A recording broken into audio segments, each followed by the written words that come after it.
Hi, and welcome to Clarkenomics. In this video, we are going to continue our discussion of the balance of payment system by looking at something called the financial account. In the previous video related to this one, we looked at the balance of payment system, specifically looking at the current account. And the balance of payment system overall is measuring money flowing into and out of a country. And we're going to focus on the United States in this video because that's where I live. So, the financial account, let's talk about it. The current account was the one that measured payments for products, goods, services, that kind of stuff. But the financial account looks at something different. The financial account looks at the flow of savings. So, savings are when people have leftover money, right? They're not spending as much as they're earning. And you can keep your money under a mattress if you want to, but the better thing to do with your money would be to put it in a bank account, usually, or to buy what's called financial securities. And we had talked about this in another video called securities. Securities involve things such as stocks, bonds, other things like that. These are places to use your savings. And why not just keep it under the mattress? Why buy securities with your savings? People do this in order to earn a return. They want their money to grow in value because inflation is always out there eroding the value of your money.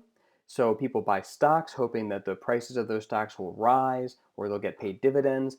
People buy bonds hoping that they'll get paid interest, and essentially their savings will get bigger and bigger and bigger. So remember that, right? People buy securities to earn a return on their savings.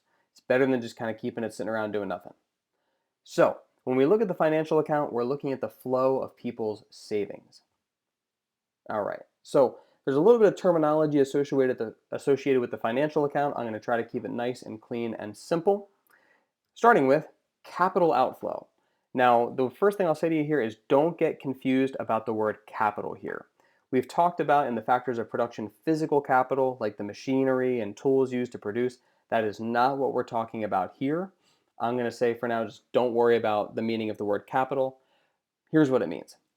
Capital outflow is when U.S. citizens, we're dealing with the United States, U.S. citizens buy foreign securities, right? So you can buy bonds from China, you can buy stocks from European companies, right? It's a U.S. citizen using their savings to buy a foreign security. Now, when you do that, think about it. If you buy a Chinese bond, something like that, you are now the owner of a bond, but your money, your US dollars, have now flowed out of the United States and to China, essentially, right? That's why we call this a capital outflow. The capital, in the sense, is money. Money is flowing out of the United States because you bought a foreign security. The opposite is a capital inflow. This is when foreigners buy securities from the US. So a European person might buy stock in an American company, for example. When they do that, they're going to get our stock, but they're going to send their money into the United States. So foreign savings flow into the US. That's why it's called a capital inflow, right? And so it depends on your perspective here, right? A capital inflow for the United States is a capital outflow from another country, right? Money flowed out of Europe in that previous example into the United States. Just like if I were to buy a Chinese bond, that's a capital outflow for the United States, but it's a capital inflow for China, right? Outflows and inflows. So the financial account balance is pretty straightforward. You take the value of a country's financial inflows, and you subtract a country's financial outflows, and that's going to give you a balance. And a financial account deficit means that essentially inflows are less than outflows. More money, more savings, let's say savings here, is flowing out of the country than is flowing into the country.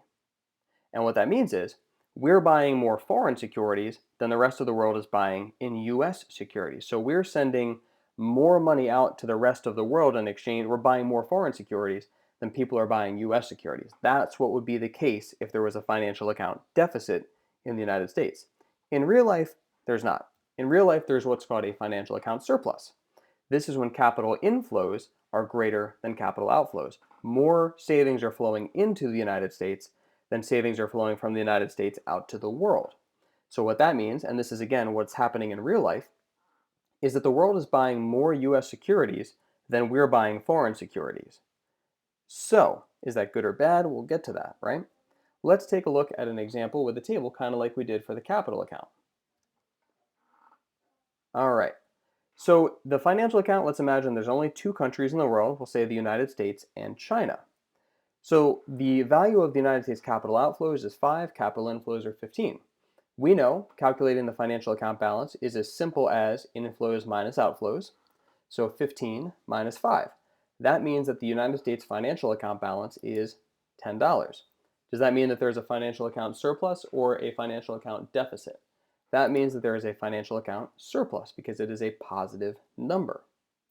Now, this is where, again, we have to account for all the dollars. They're not disappearing, they're going somewhere. The United States capital outflows are $5. What that means is $5 of US savings are flowing to another country, right? Likewise, $15 of foreign savings are flowing into the United States. Let's start with this one actually. So capital inflows to the US are $15. $15 in savings are coming from somewhere in the world. Where in the world will they be coming from? That's right, the only other country, China. So, if the United States has a capital inflow of $15, that must mean that China has a capital outflow of $15, right? Those $15 in somebody's savings flowed out of China and into the United States. Likewise, if $5 flowed out of the United States, where would it go? There's only one place in this example. It went to China. So $5 of savings that flowed out of the United States would flow into China. And so China's capital inflows would be $5. So what is China's financial account balance? 5 minus 15, negative 10.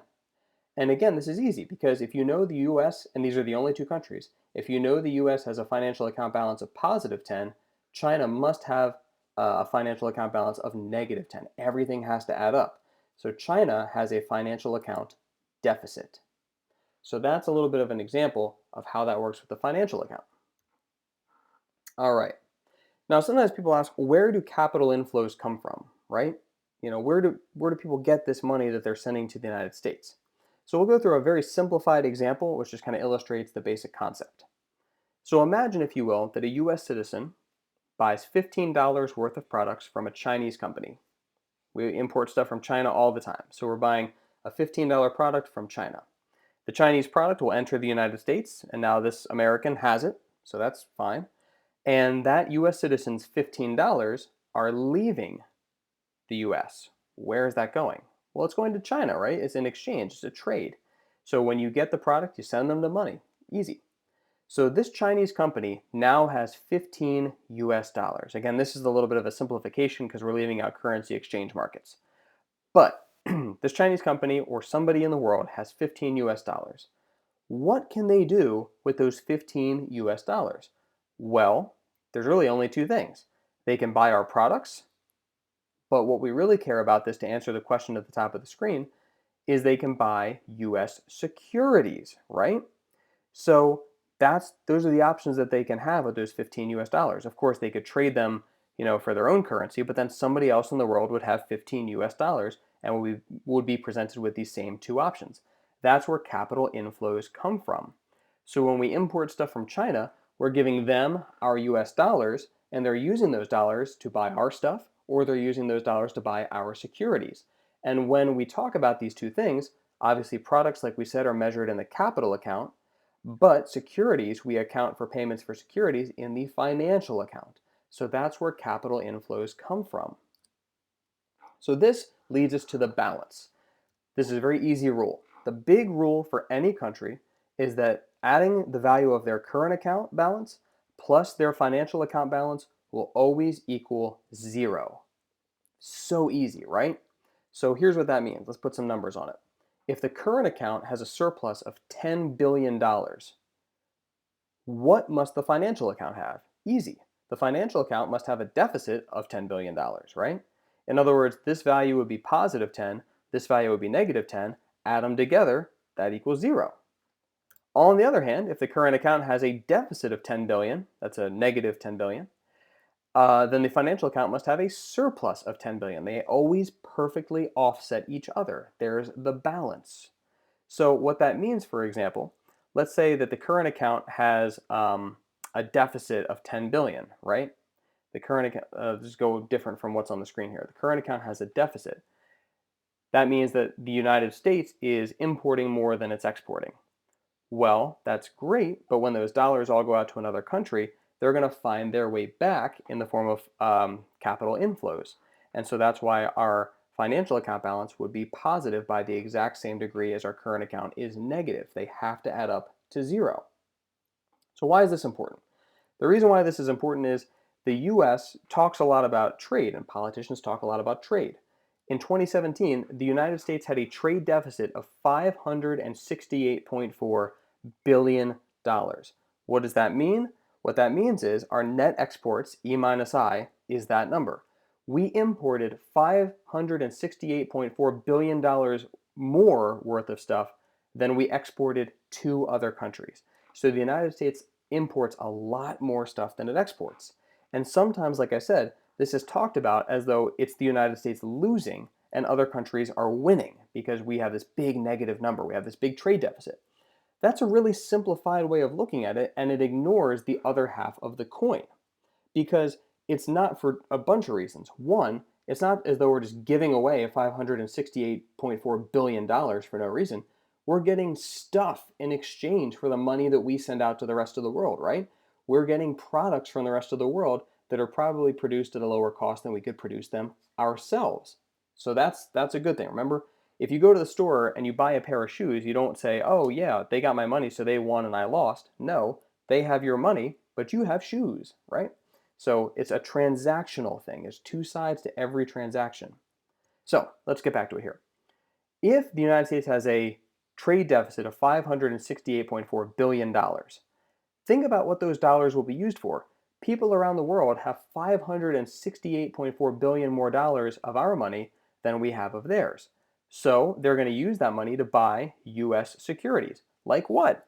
Well, government bonds. That means people are lending our government money. Our government, unfortunately, kind of runs on debt a little bit, so we need that. Corporate bonds. People are lending US corporations money so that they can buy physical capital and they can expand and be more productive, right? So this is not just like something that is bad for the United States necessarily, right? Bonds allow our government to borrow money and spend money. Now, you might think that's a good thing, right? Because the United States has enough money to meet its obligations and keep borrowing and keep giving us the services we need. You might maybe think that's a bad thing if you think the US government borrows too much money. That's a little bit subjective. But when people buy stocks, bonds, firms can invest, firms can grow. The United States becomes more productive in the short run and in the long run. So, is a trade deficit necessarily a bad thing? No. If somebody's ever talking about a trade deficit like it's definitely, no matter what, a bad thing, they are misleading you. A trade deficit can be bad if it gets too big, but it's not necessarily a bad thing because, again, the world is investing, they're using their savings to help our companies invest, right? To help our government invest. And then also, again, right, when we give the rest of the world money, we're not just, donating it, we're getting stuff, products in exchange. And these foreign products are most likely cheaper because those countries have a comparative advantage in producing those things. And there are gains from trade. This is what allows us to consume outside of our own domestic production possibilities curve because of that comparative advantage. So that's wrapping up our discussion of the balance of payment system. Just know that every dollar has to be accounted for, and the trade deficits aren't necessarily losing, trade surpluses aren't necessarily winning. You have to dig a little bit deeper and make sure you're looking at all sides of the situation. Thank you for watching.